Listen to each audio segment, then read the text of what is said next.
Hello दोस्तों, welcome to our channel C4 competition way to success.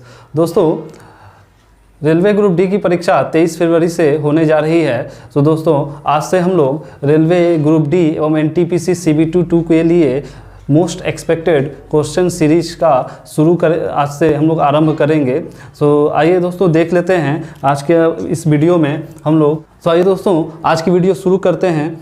आइए देखते हैं पहला सवाल। देखिए आप लोग बोर्ड पर 5 सवाल लिखे हुए हैं। पहला सवाल है यदि x y का 40% है तो y x का कितने प्रतिशत होगा। तो दोस्तों हम लोग सॉल्यूशन यहाँ पर करेंगे। देख लीजिए पास में हम लोग यहाँ पर सॉल्यूशन करेंगे। देखिए x y का 40% है तो x = y और का बोला है, का मीन्स मल्टीप्लाई में 40% लिख देंगे।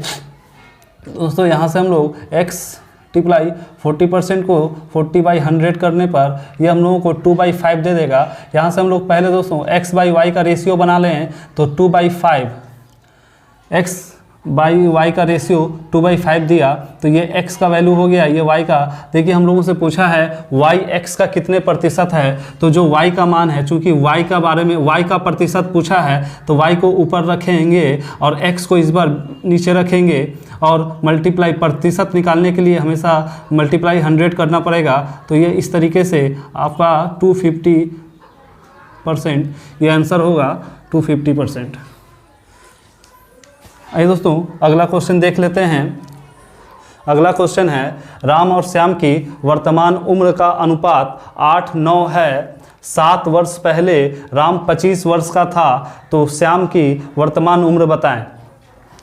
तो देखिए दोस्तों इसमें हम लोग क्या करेंगे कि वर्तमान राम 2 नंबर लिख लेते हैं। राम और श्याम इनके वर्तमान आयु का अनुपात दिया है 8 और 9। लेकिन यहाँ पर राम का देखिए 7 वर्ष पहले का आयु दिया है। 7 वर्ष पहले राम 25 वर्ष का था। तो देखिए अगर 7 वर्ष पहले राम 25 वर्ष का होगा तो राम की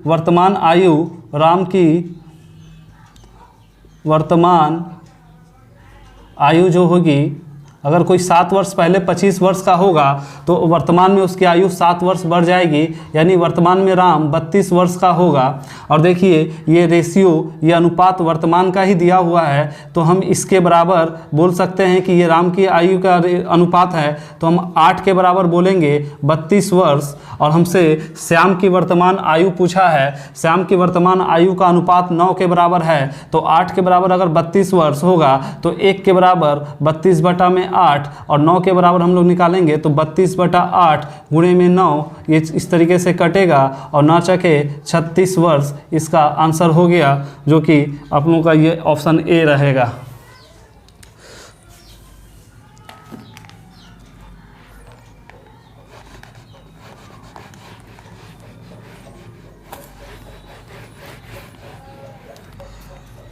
दोस्तों क्वेश्चन नंबर 3 देखते हैं। किसी वस्तु को 33 रुपये में बेचने पर 11 रुपये का लाभ होता है तो लाभ प्रतिशत बताएं।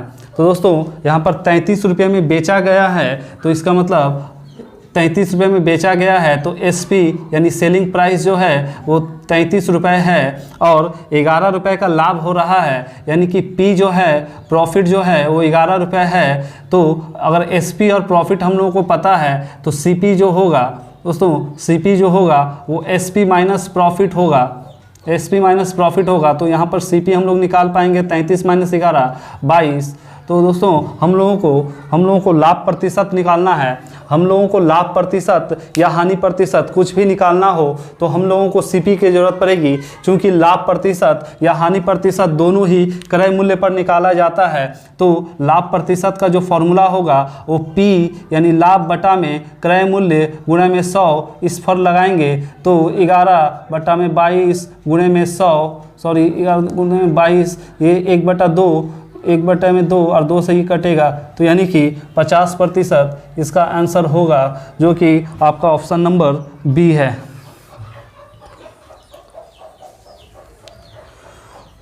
आइए दोस्तों अगले सवाल की तरफ चलते हैं। देखिए अगला सवाल है, कुछ आदमी काम को 60 दिनों में कर सकते हैं, 8 और आदमी हो तो कार्य 10 दिन कम में होगा, तो शुरू में कितने आदमी थे। देखिए यहाँ पर हम लोगों को total work is equal to total work वाले कॉन्सेप्ट पर इस सवाल को हम लोग लगाएंगे। टोटल वर्क हमेशा जो है वो इक्वल रहेगा। देखिए जब कुछ आदमी जो कि हमको पता नहीं, अगर इसको हम x मान लें तो याद रखिएगा दोस्तों m इंटू डी यानी कि लोग और दिनों की संख्या, आदमी और दिनों की संख्या का मल्टीप्लाई जो है वो टोटल वर्क देता है। और यहाँ इस तरफ भी m इंटू डी, मतलब अगर इसको m1d1 रखें, इसको m2d2 रखें तो आदमी और दिनों की संख्या जो है टोटल वर्क देता है। हालांकि यहाँ पर सिर्फ आदमी और दिन हैं, इसलिए हम आदमी और दिनों की संख्या का मल्टीप्लाई को टोटल वर्क बनाएंगे। तो देखिए शुरू में हम लोगों को आदमी की संख्या नहीं पता, वही हम लोगों को निकालना है, तो इसको हम लोग m ही रखते हैं। और d जो है बोला है कि 60 दिनों में हो जाता था। फिर क्या हुआ कि अब जो है 8 लोगों को और बढ़ा दिया गया, 8 और लोग आ गए हैं, तो इस पर लोगों की संख्या m+8 हो गया, m+8 हो गया। और जो है अब 10 दिन कम लगता है, तो शुरू में अगर 60 दिन लगते थे तो अब 50 दिन ही लगेंगे। तो इस तरीके से यहाँ से हम लोग इस 0 से 0 काट लेंगे। 6m is equal to 5m + 40, 6m - 5m is equal to 40। और इस तरीके से m इज इक्वल टू 40 आया, यानी कि शुरू में जो लोगों की संख्या थी वो 40 थी।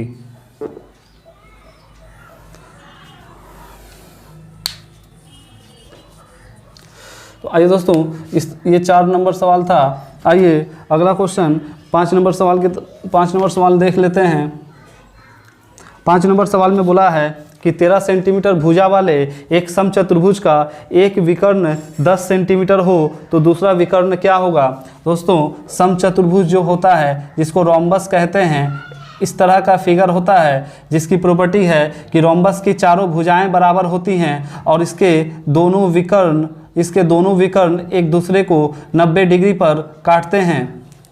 इसके दोनों विकर्ण चारों भुजाएं, रोम्बस की चारों भुजाएं बराबर होती है और इसके दोनों विकर्ण एक दूसरे को 90 डिग्री पर काटते हैं। इस वजह से ये जो चारों त्रिभुज बनते हैं, ये चारों त्रिभुज जो हैं वो आपके राइट एंगल ट्रायंगल बनते हैं। दोस्तों इसमें 13 सेंटीमीटर भुजा वाले भुजा का माप दे दिया है 13 सेंटीमीटर, और इसके एक विकर्ण का माप भी दे दिया है। इसके एक विकर्ण को 10 सेंटीमीटर बताया है। तो दोस्तों देखिए दोनों विकर्ण एक दूसरे को 90 डिग्री पर काटते हैं और दोनों विकर्ण एक दूसरे को समद्विभाजित भी करते हैं, यानी दोनों विकर्ण जहाँ पे काटते हैं वहाँ से दोनों विकर्ण आधे आधे बढ़ जाते हैं। तो दोस्तों अगर ये किसी भी एक विकर्ण को हम लोग पकड़ लें, पूरे विकर्ण का माप अगर 10 सेंटीमीटर है तो आधे का माप 5 सेंटीमीटर होगा।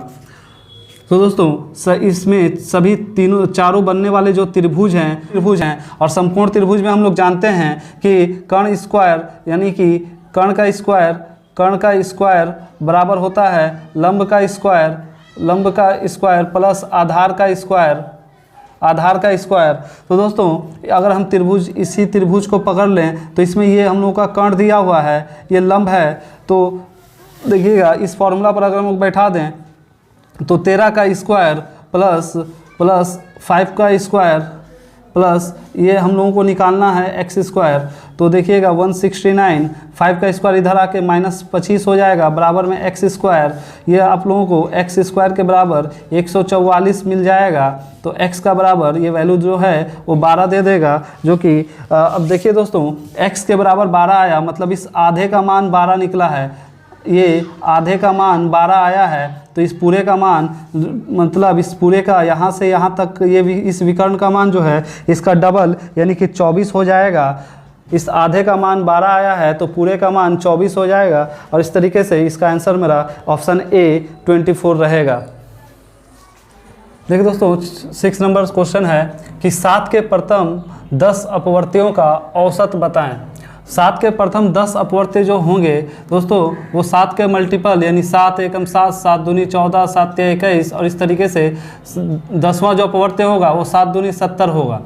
तो देखिए दोस्तों औसत में अगर कभी भी दो लगातार संख्याओं का अगर अंतर बराबर हो, पहले से दूसरे का, दूसरे से तीसरे का भी अंतर बराबर, देखिए 7 से 14 का अंतर 7 का रहेगा, 14 से 21 का अंतर भी 7 का रहेगा। अगर अंतर इस तरीके से बराबर होता है तो हम लोग हमेशा प्रथम पद और प्लस अंतिम पद यानी प्रथम संख्या और अंतिम संख्या जोड़कर और उसका डिवाइडेड बाई 2 कर देते हैं औसत निकालने के लिए। औसत निकालने के लिए हम लोग प्रथम संख्या और अंतिम संख्या और बटा में 2 कर देते हैं। तो इस तरीके से इसका आंसर हम लोगों को मिलेगा 38.5, जो कि ऑप्शन नंबर सी इसमें होगा। आइए क्वेश्चन नंबर 7 देख लेते हैं। दिया है tan theta plus cot theta का वैल्यू 2 दिया हुआ है। तो दोस्तों देखिए tan theta plus cot theta बराबर 2। तो अगर हम लोग इसको चाहें तो इसको हिट एंड ट्रायल के तरीके से यानी कि थीटा का वैल्यू हम लोग यहाँ पर एज्यूम करके देखें। अगर हम लोगों को टेन थीटा अगर हमको वैल्यू याद हो 10 0 डिग्री, 10 30 डिग्री, 10 45 डिग्री, इनका वैल्यू अगर हम लोगों को याद हो तो बहुत जल्दी ये हम लोगों को क्लिक करना चाहिए कि 10 45 डिग्री का वैल्यू जो है वो 1 होता है और कॉट 45 डिग्री का वैल्यू भी 1 होता है। सो अगर हम थीटा के वैल्यू यानी थीटा की जगह पर 45 डिग्री रख दें तो ये भी 1 बनेगा और ये भी 1 बनेगा, यानी कि 10 45 और कॉट 45 1 1 ये 2 बना दिया, यानी कि ये सेटिस्फाई कर जा रहा है। तो इसका मतलब थीटा का वैल्यू 1 होना चाहिए। तो हम लोग यहाँ पर साइन स्क्वायर 45 हम लोग यहाँ पर थीटा के जगह पर साइन स्क्वायर 45 और कॉसेक स्क्वायर 45 का वैल्यू इस तरीके से जब निकालेंगे तो साइन स्क्वायर 45 साइन 45 जो है वो 1/√2 होता है। तो इसका स्क्वायर करेंगे और कॉसेक साइन का जस्ट रिवर्स होता है, यानी कि अगर साइन का 1/√2 होता है तो कॉसेक का सिर्फ √2 होगा। इसका स्क्वायर करेंगे यानी 1/2 और +2, तो इसको जोड़ने पर आप लोगों को मिलेगा 5/2। इस तरीके से इसका आंसर ऑप्शन डी यानी 5/2 आया। तो देखिए दोस्तों 8 नंबर क्वेश्चन देखें कि 20 सेंटीमीटर भुजा वाले वर्ग की प्रत्येक भुजा 20% कम कर दिया जाए, प्रत्येक भुजा को 20% कम कर दिया जाए तो क्षेत्रफल में प्रतिशत कमी बताएं। तो हम लोग जानते हैं वर्ग के क्षेत्रफल का फॉर्मूला अगर बताएं तो वर्ग का क्षेत्रफल जो होता है, वर्ग का क्षेत्रफल का फॉर्मूला होता है भुजा का स्क्वायर। वर्ग के क्षेत्रफल का फॉर्मूला होता है भुजा का स्क्वायर। देखिए जब भुजा 20 सेंटीमीटर था तो वर्ग का क्षेत्रफल जो होगा वो 400 सेंटीमीटर स्क्वायर होगा, 400 सेंटीमीटर स्क्वायर होगा। लेकिन अगर प्रत्येक भुजा को 20% कम कर दिया जाए यानी तब नई जो भुजा होगी 20% कम करने पर नई भुजा वर्ग की नई भुजा जो होगी वो 20 का 20% कम यानी 80%, यानी इसको आप लोग करेंगे सॉल्व तो ये आपको 16 देगा। देखिए 20 गुणे 80/100 यानी 4/5, 80/100 करेंगे तो 4/5 होगा यानी 16 सेंटीमीटर। जब नई भुजा ये होगी तो नया जो वर्ग का क्षेत्रफल बनेगा वो 16 का स्क्वायर यानी कि 256 बनेगा, 256 बना। तो अब हम लोगों को देख रहे हैं कि पहले क्षेत्रफल 400 था, अब नया क्षेत्रफल जो है वो 256 बना। तो क्षेत्रफल में कमी जो है, क्षेत्रफल में कमी जो है वो 400 माइनस 256 यानी 144 का आ रहा है। तो प्रतिशत कमी, प्रतिशत में जब हमको निकालना हो तो इस कमी को यानी कि ये जो 144 जो है इसको हम लोग ऊपर में रखेंगे और बटा में जो ओरिजिनल क्षेत्रफल था इसको रखेंगे और प्रतिशत निकालने के लिए हमेशा 100 का मल्टीप्लाई करेंगे।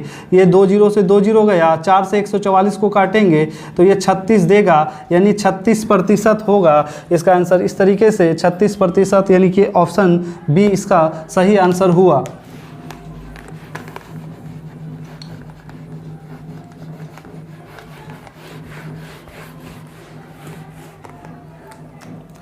आइए दोस्तों क्वेश्चन नंबर 9 देख लेते हैं। इसमें बताया गया है कि x + 1/x = √7 वैल्यू दिया हुआ है। अब हम लोगों से x² + 1/x² और -5 का वैल्यू पूछ रहा है। देखिएगा तो हम लोग क्या करेंगे, x² + 1/x² हम लोगों को निकालना है तो हम इसको बोथ साइड स्क्वायरिंग कर देते हैं। स्क्वायरिंग बोथ साइड कर देंगे तो ये हमारा a + b का होल स्क्वायर का फॉर्मूला बनाएगा, यानी a² प्लस में b² और plus 2ab is equal to, और रूट 7 का स्क्वायर जो है वो 7 आ जाएगा, स्क्वायर की वजह से रूट यहाँ से हट जाएगा। देखिएगा ये x और ये x कट जाएगा, तो x स्क्वायर प्लस 1 बटा में x स्क्वायर, इसका वैल्यू आप लोगों को प्लस 2 को उस तरफ करेंगे तो ये -2 हो जाएगा, जो कि हमको 5 देगा। तो दोस्तों x स्क्वायर प्लस 1 बटा एक्स स्क्वायर का वैल्यू जब 5 आया तो x स्क्वायर प्लस 1 बटा में x स्क्वायर और -5 हम लोगों को निकालना है। देखिए तो हम लोग क्या करेंगे, x की जगह पर अगर हम लोग x square plus 1 by x square का वैल्यू 5 रख दें और -5, तो इसका मतलब ये वैल्यू हम लोगों को 0 देगा, जो कि इसका सही ऑप्शन है बी। देख पा रहे हैं कि ये बोर्ड मास के ऊपर सवाल है, और बोर्ड मास का रूल कहता है कि सबसे पहले अगर डिवीज़न, मल्टीप्लिकेशन और का हो तो हम लोग सबसे पहले का काम करते हैं। का मतलब आप लोग जानते हैं कि मल्टीप्लाई होता है। तो हम लोग एक बार सवाल में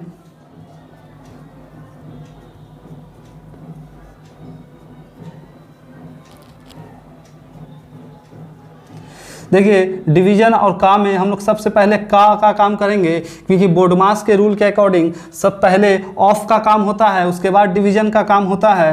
तो दोस्तों हम लोग क्या करेंगे, देखिए इसमें डिवीजन को इस तरीके से रहने देंगे। का मतलब मल्टीप्लिकेशन होता है, ये दोनों का मल्टीप्लाई करने के बाद ये 1/4 दे देगा। उसी तरीके से नीचे भी इन दोनों का मल्टीप्लाई करें तो ये 1/4 देगा, और मल्टीप्लिकेशन 1/8। अब देखिए इनका डिवीजन करने पर जब हम फ्रैक्शन का डिवीजन करते हैं तो फ्रैक्शन का साइन जो है वो मल्टीप्लिकेशन बन जाता है, और ये जो जब हम फ्रैक्शन का डिवीजन करते हैं तो डिवीजन जो है वो मल्टीप्लिकेशन में बदल जाता है, और ये इस इधर वाला जो फ्रैक्शन होगा दोस्तों ये उलट जाएगा, यानी 1/4 4/1 हो जाएगा। 1 लिखने की ज़रूरत नहीं है, और यहाँ पर इन दोनों का मल्टीप्लाई करेंगे तो ये 1/8 दे देगा। यहाँ से ये 4 2 को काटेगा तो 2 देगा, यानी 2 बटा में 1 बटा में 8, और ये 8 उलटने के बाद 2 गुणे में 8 यानी कि 16 बना देगा, और इसका आंसर आपका ऑप्शन नंबर बी यानी कि 16 होगा। तो उम्मीद है कि वीडियो आप लोगों को पसंद आया होगा। तो दोस्तों इसी तरह आप लोगों को रोज़ 10 नए और अच्छे सवाल करवाए जाएंगे, इसलिए चैनल को सब्सक्राइब करें, वीडियो को लाइक करें और अपने दोस्तों को भी शेयर करें। Thank you very much.